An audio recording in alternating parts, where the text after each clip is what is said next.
What's going on, everybody? Welcome to the Vikings Now by Chat Sports. My name is Patrick Siepman, and coming up on today's show, I want to get you guys more takeaways from the Vikings beatdown of the Cowboys last night on Sunday Night Football. They caught a big-time victory, 34-26.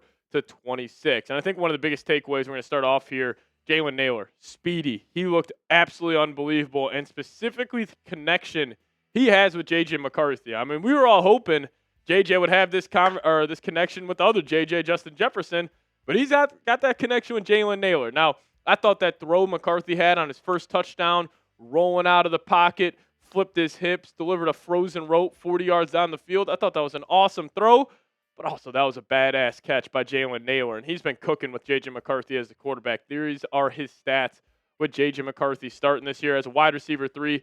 These are fantastic numbers. He's got 17 catches for just under 300 yards, 17.2 yards per catch, so we know speedy, big play player. He's got that speed to take the top off the defense. He's also found the end zone 3 times. So clearly those two have a very, very strong connection. Now I want to shift to the offseason here. The Vikings got a tough decision to make. And I'm not saying you for sure have to make a decision on either keeping Jordan Addison or keeping Jalen Nailor. But I do think more likely than not, you will have to pick between those two. Now, however, you can't keep both of them. Because Jordan Addison, his cap hit is $4.3 million. So you could just not do anything with Addison, which is what I would do. Because, listen, Addison's heading into his 4th year.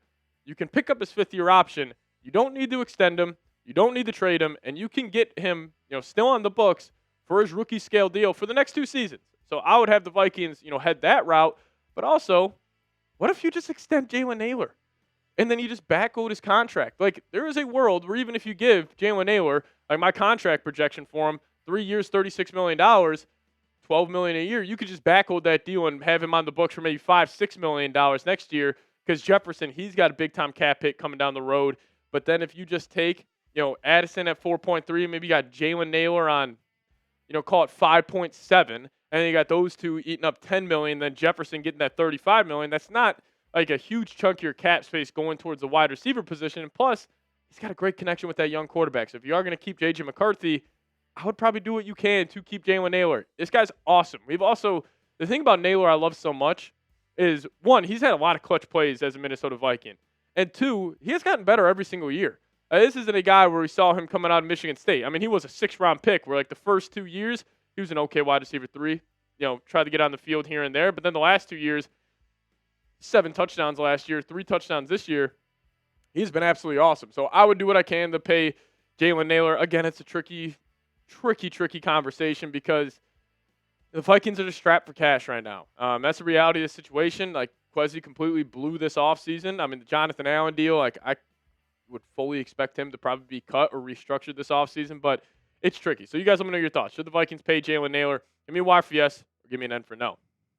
Takeaway number 2, and I'm fired the hell up to talk about this. Brian Flores, man. I absolutely love this dude. I love his defensive scheme. He is one of my favorite coordinators I think I've ever got to watch in the NFL. Like, his defense is just entertaining. It's productive, yes, 100%. You got one of the better defenses in the league, but the style of defense is just so entertaining for a fan. And the Vikings were getting home to Dak yesterday. They pressured Dak Prescott on 48% of his dropbacks. That was the highest of his career. Now, yes, this man right here gets a lot of credit for it, Jonathan Greenard, but also your defensive coordinator does as well. And, I'm at the point right now, do whatever it takes to keep Flores.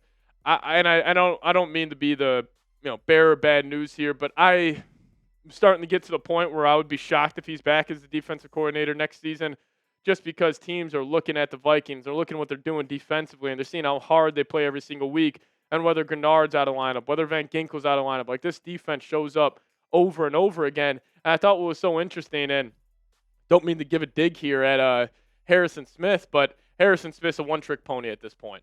You're going to line him up around the ball. He's just going to be elite in disguise. He's going to be elite at kind of throwing the quarterback off what he's trying to do. But the whole game yesterday, it's just Harrison Smith lined up on the line of scrimmage, him ready to go make a play at the quarterback. And I think Flores is understanding, like, hey, Harry is not the same guy he used to be, so let me still use him in an effective way. Like, that's coaching. And it's not like the Vikings also, I think they got, like, at this point in the season, B- talent on their defense, personnel-wise. Like, yeah, Greenard's a great player, Van Ginkel's a great player, but besides that, you don't really have too many blue chippers on that side of the football, and Flores is just doing a fantastic job. So do whatever it takes to keep Flores. Give him an extension, pay him more money.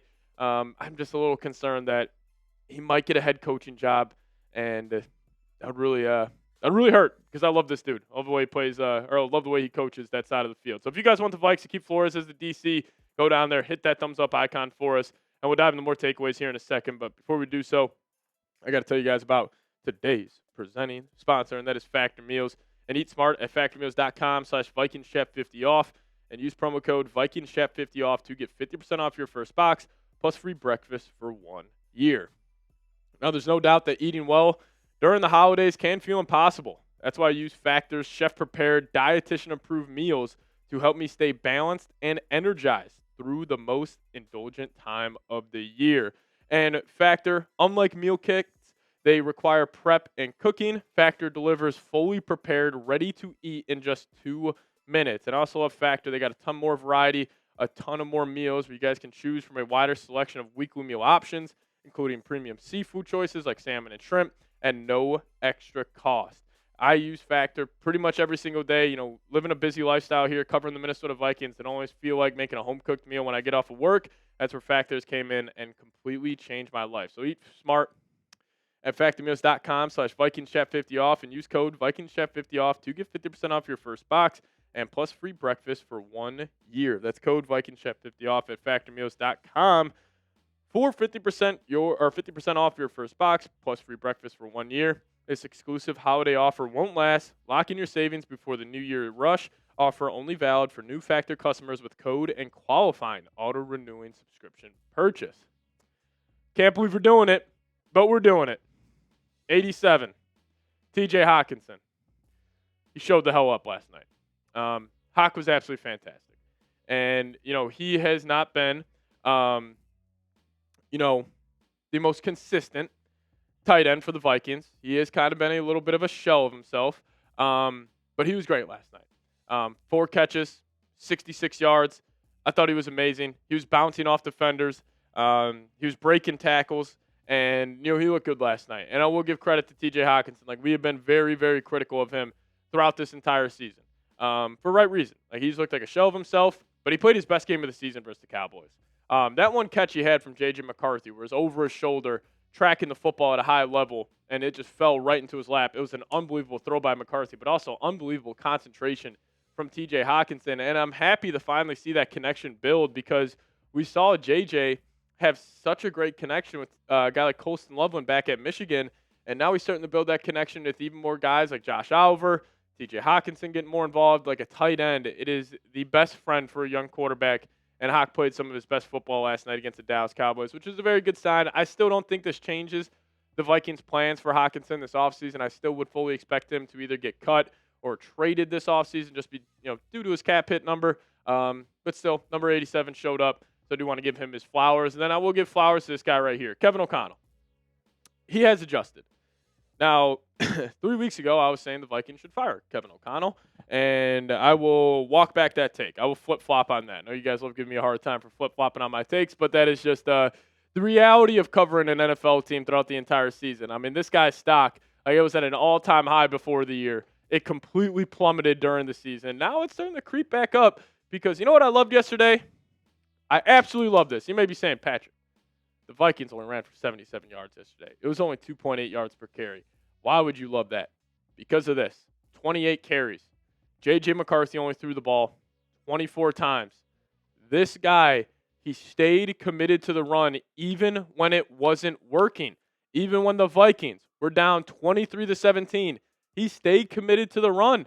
I love this. Like, I love seeing the stat graphic where it's like, they couldn't run the ball whatsoever. But did Kevin O'Connell bail? Did he put his young quarterback in harm's way, asking him to throw the ball 35, 40 times in that game? Absolutely not. He trusted his run game. He trusted his support of his young quarterback. And even though they weren't productive when running the ball, that top stat right there, 28 carries, I love to see it. And I do think this has been a great response by Kevin O'Connell since the Seahawks game. Because we were talking about KOC being on the hot seat, potentially getting fired after that game, and for right reason. He was absolutely horrible. Like, that game plan he had going into Seattle was absolutely horrific. He did not put Max Brosmer in an advantageous spot whatsoever, but he started to add some quick game. He started to stay more committed to the run. So this guy, I think he is a genius. I think he's an offensive genius, and he is adjusted. So shout out to KOC. I'll walk back my take because I was also, when I was saying the Vikings should potentially let him go, a big reason for that because I just thought this guy was stubborn and he wasn't going to change. But we're starting to see him change. And it's just, everybody's learning in life every single day, every single week. And this guy, he's going through a tough time being a head coach, but we're seeing him kind of still rally the troops. And I've just loved the way the Vikings have answered since that Seahawks game. Now, lastly, we'll talk about Justin Jefferson. The struggles continue. And I think it struggles on two fronts. I think clearly J.J. McCarthy, whenever he targets Justin Jefferson, it doesn't go well. I mean, this was absolutely jarring. J.J. McCarthy was 13 of 16 for 228 yards and 2 touchdowns, and he had a perfect passer rating when he was targeting everybody but Justin Jefferson.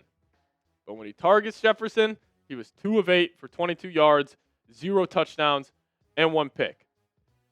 Jefferson also had a bad drop. He's had a couple of bad drops this year, which are very uncharacteristic. Now, I think when I'm talking about Jefferson, I could say he is having a down year, but I don't think like this dip we're seeing with Jefferson is going to stay on a dip. I think he could eventually kind of get back to who he was, like back in that 2022 season where even Jefferson's talked about this, and he wants to get back to being that guy, and he eventually will. And, McCarthy, I don't know what it is. Whenever he's targeting Jefferson and Addison, normally it doesn't go well. Now, I wonder if this is also the young quarterback's mind where he's like, man, I got Justin Jefferson out there. I got Jordan Addison out there. Let me go get these guys the ball, even though it's a little bit of him force-feeding the ball to Justin Jefferson. But this is when he was targeting Jefferson, 30-61, Addison, 15-32. Clearly his 2 favorite targets this year have been Nailor and Hock. Now, I think what is so impressive about this, Nailor normally runs deep routes. Like, we never see Nailor on a slant or a hitch. It's either like deep crosses, deep outs, or just streak routes.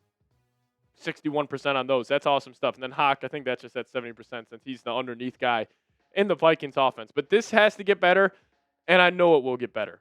Like, the version and the connection we're seeing from J.J. to J.J. right now, it will improve. I have no doubt in my mind that it won't improve. Like, this is something that they're going to work on over and over again this offseason, and they just got to get on the same page. Like, clearly it's also something a little mental with these two where, even that one touchdown Jefferson dropped, like Kevin O'Connell was first and goal. He comes out in the gun, and clearly it's a play to get Jefferson open. They got him open. J.J. finally delivered a good throw, and Jefferson just dropped it. So I'm not really too concerned about it, but I will give Jefferson all types of credit in the world.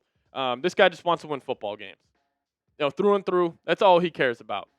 And he has done a great job of kind of, I don't want to say keeping it together, but kind of keeping his emotions intact where it's like he understands. Like, yeah, the Vikings are eliminated from the playoffs. It is what it is, but I want to show Jefferson some love. Type those 18s down below, and we'll get on out of here. Appreciate everybody for tuning in. As always, SKOL Vikes.